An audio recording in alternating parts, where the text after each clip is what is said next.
नमस्कार दोस्तों, मैं Dharmendra Verma online study with DK में आपका बहुत बहुत स्वागत करता हूं। आज हम बात करने वाले हैं पर्यावरण अध्ययन में 30 अति महत्वपूर्ण प्रश्नों के बारे में। ये एक प्रैक्टिस सेट है जिसमें आप सुपर टेट के लिए इंपोर्टेंट प्रश्न दिए जाएंगे। यदि आप सुपर टेट की तैयारी कर रहे हैं तो आपके लिए काफ़ी हेल्पफुल ये वीडियो होने वाला है, तो आपको स्किप नहीं करना है, वीडियो को पूरा देखना है और अंत में हमें जरूर बताना है कि आज का जो वीडियो है वो आपको कैसा लगा। यहाँ पर आप आपका आकलन कर सकते हैं कि इन 30 प्रश्नों में आपको कितने नंबर आ रहे हैं। तो सबसे पहले आपको वीडियो को लाइक करना है, शेयर करना है और चैनल को सब्सक्राइब कर लेना है। ये तीनों कार्य फटाफट कर लेने हैं। तो शुरुआत करते हैं। आज का पहला प्रश्न है आपका, हरा ग्रह किसे कहा जाता है। पहला प्रश्न है, हरा ग्रह किसे कहा जाता है। पृथ्वी को, वरुण को, अरुण को या फिर शुक्र को। बताइए पहले का आंसर क्या होगा। हरा ग्रह के बारे में पूछा गया है तो आपका राइट आंसर होगा वरुण को। याद रखिएगा, हरा ग्रह वरुण को कहा जाता है, नीला ग्रह पृथ्वी को कहा जाता है, लेटा हुआ ग्रह अरुण को कहा जाता है और सबसे चमकीला ग्रह शुक्र को कहा जाता है। याद रखिएगा, फिर से दोहरा देता हूं, हरा ग्रह वरुण को कहा जाता है, नीला ग्रह पृथ्वी को कहा जाता है, लेटा हुआ ग्रह अरुण को कहा जाता है और सबसे जो चमकीला ग्रह होता है वो शुक्र को कहा जाता है। तो यहाँ पर हरा ग्रह के बारे में पूछा गया था तो आपका राइट आंसर क्या होगा, वरुण होगा। दूसरा प्रश्न, केंद्रीय आलू अनुसंधान संस्थान कहाँ स्थित है। कटक में है, देहरादून में है, धनबाद में है या फिर शिमला में है।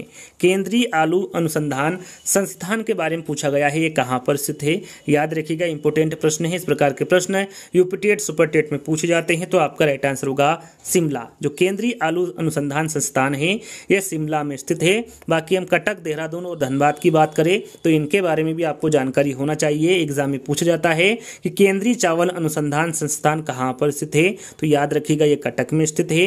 केंद्रीय वन अनुसंधान संस्थान के बारे में पूछे कि ये कहाँ पर स्थित है, तो ये देहरादून में स्थित है। साथ में आपसे पूछे कि केंद्रीय ईंधन अनुसंधान कहाँ पर स्थित है, तो ये धनबाद में स्थित है। तो आप इन सभी अनुसंधानों को याद कर लीजिएगा, इस प्रकार के प्रश्न एग्जाम में पूछे जाते हैं। तीसरा प्रश्न, रिंग ऑफ फायर किस महासागर से संबंधित है। रिंग ऑफ फायर किस महासागर को कहा जाता है, यह प्रश्न पूछा गया है। प्रशांत महासागर, अटलांटिक महासागर, हिंद महासागर या फिर अंटार्कटिक महासागर। वो कौन सा महासागर जिसे रिंग ऑफ फायर के नाम से जाना जाता है, तो आपका राइट आंसर होगा प्रशांत महासागर। याद रखिएगा, प्रशांत महासागर को रिंग ऑफ फायर के नाम से जाना जाता है। ये विश्व का सबसे बड़ा महासागर भी। याद रखिएगा, पूछा जाए एग्जाम में कि विश्व का सबसे बड़ा महासागर कौन सा है, तो वो है प्रशांत महासागर, जिसे रिंग ऑफ फायर के नाम से भी जाना जाता है। चौथा प्रश्न, दक्षिण भारत की सबसे ऊंची चोटी कौन सी। यहां पर देखिए, दक्षिण भारत की सबसे ऊंची चोटी के बारे में पूछा गया है। अन्नाईमुदी है, दोदा बेटा है, नीलगिरी है या फिर कार्डमम है। यहां पर दक्षिण भारत की सबसे ऊंची चोटी के बारे में पूछा गया है तो आपका राइट आंसर होगा अन्नाईमुदी। याद रखिएगा, जो दक्षिण भारत की सबसे ऊंची चोटी होगी वो अन्नाईमुदी होगी। यहाँ पर पहला वाला विकल्प आपका सही होगा। पांचवा प्रश्न, यूरोप की सबसे लंबी नदी। यहाँ पर देखिए, यूरोप की सबसे लंबी नदी के बारे में पूछा गया है, कौन सी होगी। यांगसी, नील, वोल्गा या फिर मिसिसिपी। यहाँ पर मिसिसिपी यूरोप की सबसे लंबी नदी के बारे में पूछा गया है।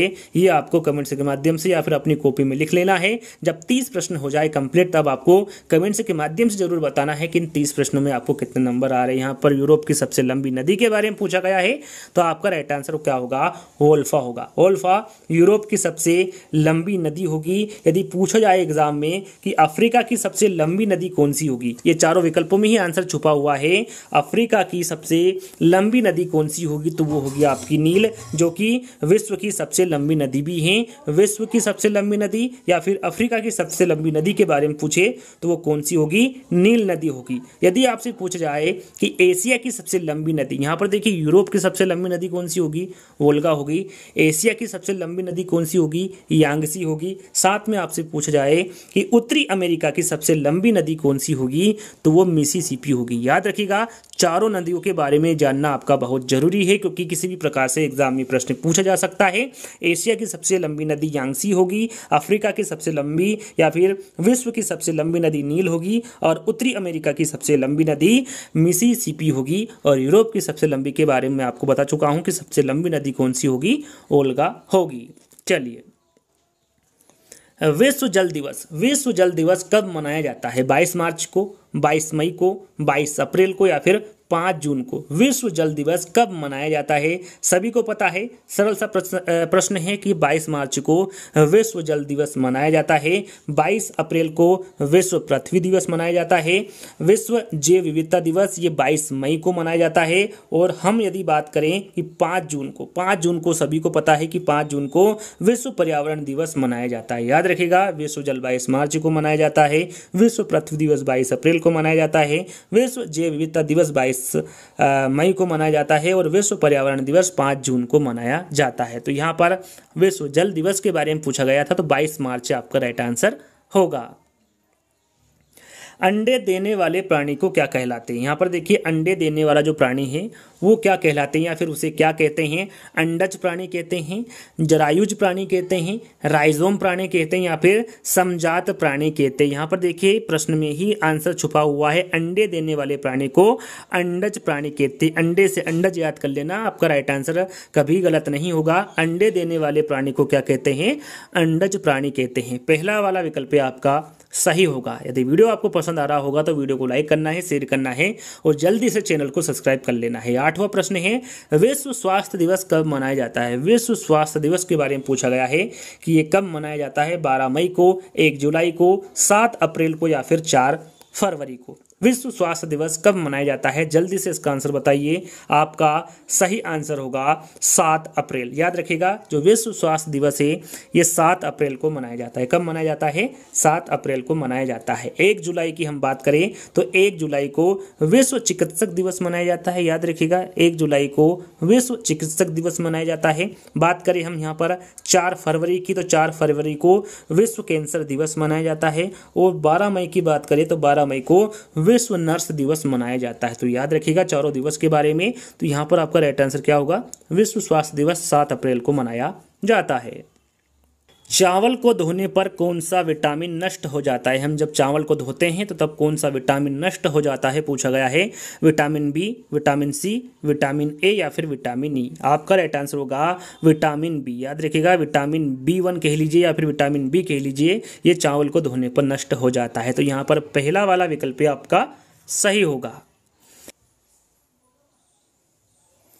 मनुष्य के आमाशय में कौन सा अम्ल पाया जाता है? प्रश्न में पूछा गया है कि जो मनुष्य का आमाशय होता है उसमें कौन सा अम्ल पाया जाता है? यूरिक अम्ल, एसिटिक अम्ल, लैक्टिक अम्ल या फिर हाइड्रोक्लोरिक अम्ल। यहाँ पर मनुष्य के आमाशय में कौन सा अम्ल पाया जाता है ये पूछा गया है। आपका राइट आंसर क्या होगा? हाइड्रोक्लोरिक अम्ल। याद रखिएगा, मनुष्य के आमाशय में हाइड्रोक्लोरिक अम्ल पाया जाता है। साथ में आपको पता होना चाहिए यूरिक अम्ल, एसिटिक अम्ल और लैक्टिक अम्ल के बारे में। यूरिक अम्ल की हम बात करें तो यूरिक से यूरिन आपको याद रखना है, यूरिन में या फिर मूत्र में यूरिक अम्ल पाया जाता है। एसिटिक अम्ल की हम बात करें तो ये फलों में, शराब में और सिरके में एसिटिक अम्ल पाया जाता है। लैक्टिक अम्ल की हम बात करें तो दूध और दही में लैक्टिक अम्ल पाया जाता है। याद रखिएगा, प्रश्न में यदि पूछा जाए कि दूध और दही में कौन सा अम्ल पाया जाता है तो उसमें लैक्टिक अम्ल पाया जाता है। यूरिन या फिर मूत्र में कौन सा अम्ल पाया जाता है तो उसमें यूरिक अम्ल पाया जाता है। यदि पूछे कि फलों में, शराब में, सिरके में कौन सा अम्ल पाया जाता है तो उसमें एसिटिक अम्ल पाया जाता है। तो इन चारों के बारे में आपको जानकारी होना चाहिए। यहाँ पर 4th वाला विकल्प आपका सही होगा। ओजोन संरक्षण हेतु इनमें से कौन सा प्रोटोकॉल चलाया गया? काफ़ी इंपोर्टेंट है। ओजोन संरक्षण हेतु इनमें से कौन सा प्रोटोकॉल चलाया गया? Kyoto protocol, union protocol, Montreal protocol या फिर इनमें से कोई नहीं। यहाँ पर आपका राइट आंसर होगा मॉन्ट्रियल प्रोटोकॉल। याद रखिएगा, ओजोन संरक्षण हेतु मॉन्ट्रियल प्रोटोकॉल चलाया गया। कब चलाया गया इसके बारे में भी आपको जानकारी होना चाहिए। तो ये 1987 को चलाया गया। इस दिन चलाया गया था, ना कि प्रभावी हुआ था। प्रभावी कब हुआ था मॉन्ट्रियल प्रोटोकॉल? तो ये 2 साल बाद हुआ था, यानी कि 1989 में ये प्रभावी हुआ था। इससे संबंधित एक और प्रश्न पूछा जाता है ओजोन संरक्षण से कि ओजोन परत संरक्षण दिवस कब मनाया जाता है? काफ़ी इंपोर्टेंट है, काफ़ी बार एग्जाम में पूछा गया है। तो याद रखिएगा, ये 16 सितंबर कब मनाया जाता है? 16 सितंबर को ओजोन परत संरक्षण दिवस मनाया जाता है। और ओजोन संरक्षण हेतु मॉन्ट्रियल प्रोटोकॉल चलाया गया। कब चलाया गया? 1987 को। और प्रभावी ये हुआ था 1989 को। चलिए प्रकाश संश्लेषण की दर सर्वाधिक होती है। यहाँ पर देखिए दो तरह के प्रश्न पूछे जाते हैं, सबसे कम और सबसे ज़्यादा। तो यहाँ पर सबसे ज़्यादा पूछा गया है कि कौन सा रंग है जिसमें प्रकाश संश्लेषण की दर सर्वाधिक होती है, बैंगनी रंग में, नीले रंग में, काले रंग में या फिर लाल रंग में। यहाँ पर सर्वाधिक दर प्रकाश संश्लेषण की कब होती है, किस रंग में होती है, ये पूछा गया है। राइट आंसर आपका क्या होगा यहाँ पर लाल रंग में। प्रकाश संश्लेषण की दर सर्वाधिक लाल रंग में होता है। यहाँ पर सबसे कम पूछा जाता तो आपका राइट आंसर क्या होता, बैंगनी रंग। प्रकाश संश्लेषण की जो दर सबसे कम होती है वो बैंगनी रंग में होती है और सर्वाधिक या फिर सबसे ज़्यादा किस में होती है, लाल रंग में होती है। तो दोनों प्रश्नों को आपको ध्यान से पढ़ना है, उसके बाद आंसर देना है। प्रकाश संश्लेषण की दर सर्वाधिक होती है ये पूछा गया है, तो लाल रंग आपका राइट आंसर होगा। निम्नलिखित में से किस देश को हजारों झीलों का देश कहा जाता है। यहाँ पर देखिए वो कौन सा देश है जिसे हजारों झीलों का देश कहा जाता है, म्यांमार, जापान, फिनलैंड या फिर लाओस। तो यहाँ पर हजारों झीलों का जो देश है वो फिनलैंड को कहा जाता है। किसको कहा जाता है, फिनलैंड को कहा जाता है। यदि नदियों का देश पूछे कि नदियों का देश किसे कहा जाता है तो वो बांग्लादेश को कहा जाता है, और नहरों का देश किसे कहा जाता है तो वो पाकिस्तान को कहा जाता है। ये आपको ध्यान में देना है कि प्रश्न में क्या पूछा गया है।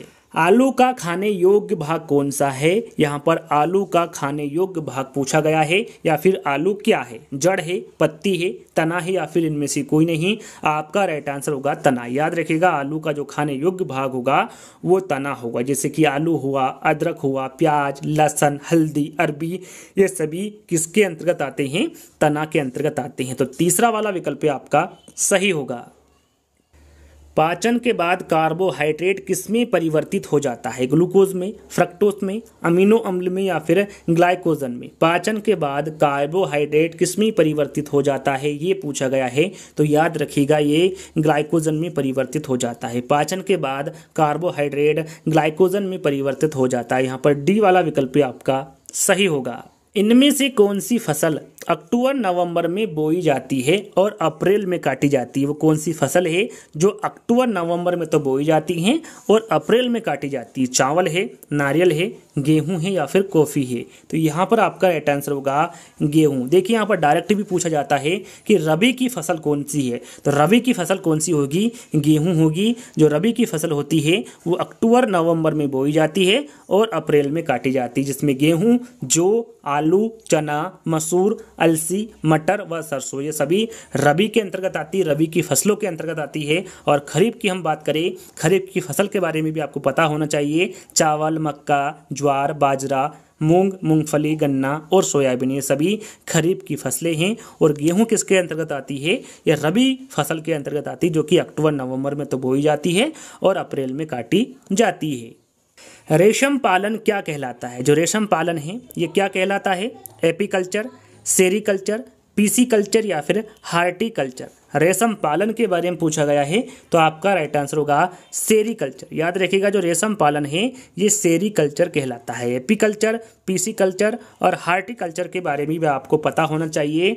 जो मधुमक्खी पालन होता है वो एपीकल्चर कहलाता है, रेशम पालन सेरीकल्चर कहलाता है, मछली पालन पीसीकल्चर कहलाता है और बागबानी उत्पादन ये हार्टिकल्चर कहलाता है। तो इन चारों के बारे में आपको जानकारी होना चाहिए। चलिए, संविधान सभा के स्थायी अध्यक्ष कौन थे। यहाँ पर देखिए प्रश्न में आपको हमेशा ध्यान देना है कि पूछा क्या गया है। यहाँ पर देखिए स्थायी अध्यक्ष के बारे में पूछा गया है, क्योंकि संविधान सभा में अस्थायी अध्यक्ष भी थे। कौन थे उनके बारे में आपको बताया जाएगा, लेकिन सबसे पहले ध्यान देना है पूछा क्या गया है। स्थायी अध्यक्ष के बारे में पूछा गया है, डॉक्टर राजेंद्र प्रसाद हैं, व्योमेश चंद्र बनर्जी हैं, सच्चिदानंद सिंह सिन्हा हैं या फिर पंडित जवाहरलाल नेहरू। यहाँ पर संविधान सभा के स्थायी अध्यक्ष के बारे में पूछा गया है। आपका राइट आंसर होगा यहाँ पर डॉक्टर राजेंद्र प्रसाद। ये दूसरी बैठक थी और कब बैठक ली गई थी, तो 11 दिसंबर 1946 को ये बैठक थी, जिसमें जो स्थायी अध्यक्ष थे वो डॉक्टर राजेंद्र प्रसाद थे। उससे पहले एक और बैठक की गई थी जिसके अध्यक्ष कौन थे, डॉक्टर सच्चिदानंद सिन्हा थे, जो कि अस्थायी अध्यक्ष थे। और वहाँ बैठक 9 दिसंबर 1946 को ली गई थी। याद रखिएगा अस्थायी अध्यक्ष के बारे में पूछे तो सच्चिदानंद सिन्हा होंगे और स्थायी सदस्य के बारे में पूछे तो डॉक्टर राजेंद्र प्रसाद होंगे। तो इन दोनों के बारे में आपको जानकारी होना चाहिए।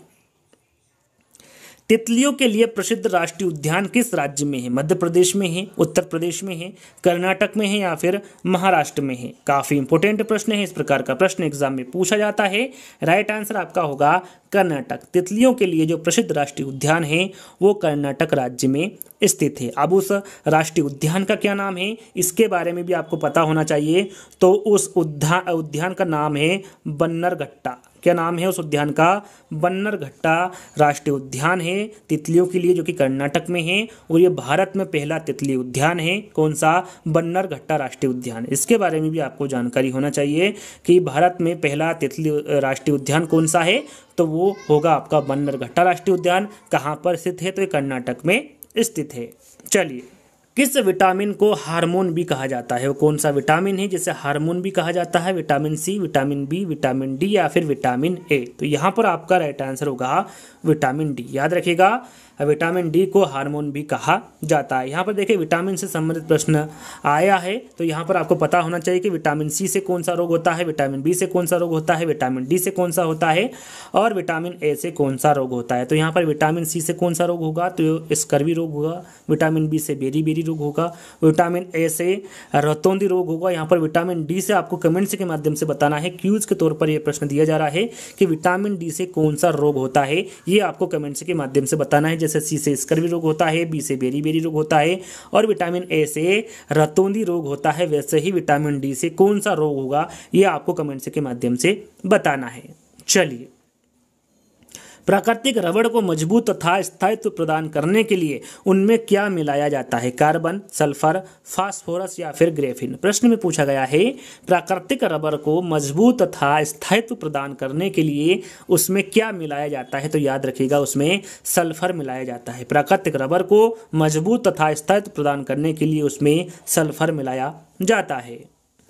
प्याज लहसुन में गंध किस तत्व की उपस्थिति के कारण होता है? यहाँ पर देखिए प्याज और लहसुन में जो गंध होती है उसके बारे में पूछा गया है कि वो किस तत्व की उपस्थिति के कारण होती है? मैग्नीशियम, सोडियम, पोटेशियम या फिर सल्फर? तो ये होता है सल्फर। याद रखिएगा, प्याज लहसुन में जो गंध होती है ये सल्फर तत्व की उपस्थिति के कारण होता है। तो यहाँ पर सल्फर आपका राइट आंसर होगा।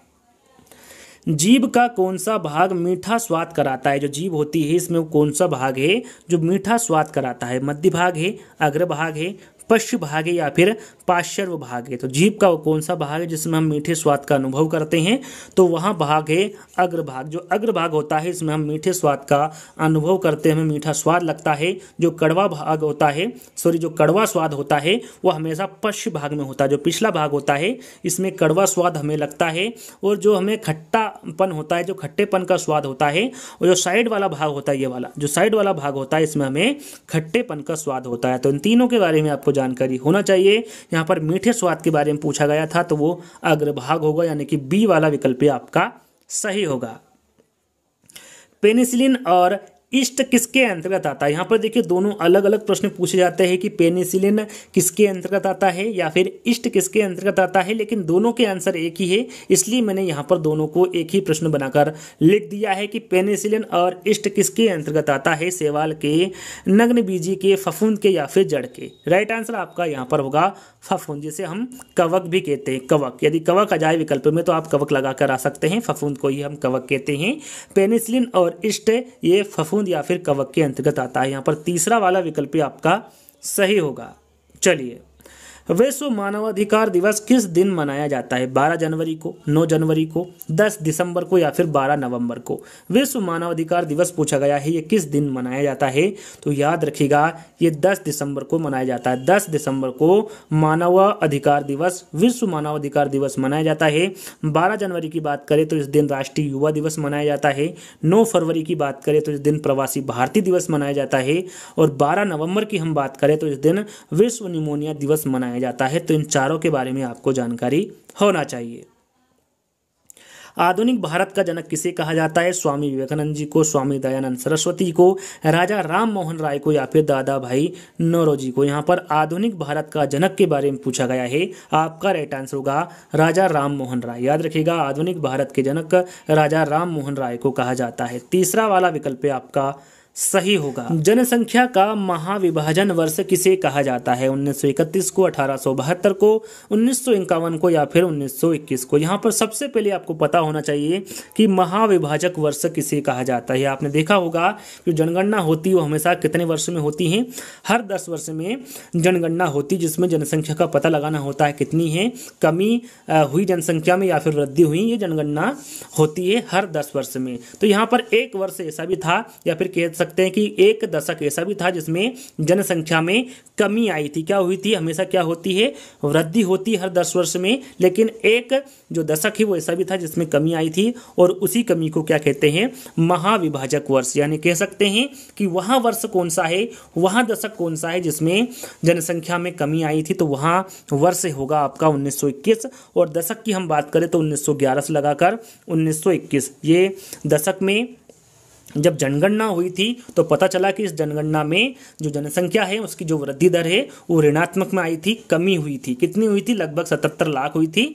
और हम यहाँ पर प्रतिशत की बात करें तो -0.31%। तो यहाँ पर इस प्रकार के प्रश्न आपसे नहीं पूछे जाएंगे। आपको ध्यान देना है कि जनसंख्या का जो महाविभाजक वर्ष है वो किसे कहा जाता है, तो वो 1921 को कहा जाता है। यहाँ पर 4th वाला विकल्प आपका सही होगा। टाइफून के नाम से चक्रवात को किस देश में जाना जाता है? अमेरिका में, वेस्ट इंडीज तट पर, ऑस्ट्रेलिया में या फिर चीन में? यहाँ पर टाइफून के नाम से जो चक्रवात है उसे किस देश में जाना जाता है पूछा गया है, तो वह है चीन। यहाँ पर चीन के साथ साथ जापान और फिलीपींस, चीन के साथ में आपको जापान देखने को मिले, फिलीपींस देखने को मिले, इन तीनों देश में टाइफून के नाम से चक्रवात जाना जाता है। तो यहाँ पर डी वाला विकल्प आपका सही होगा।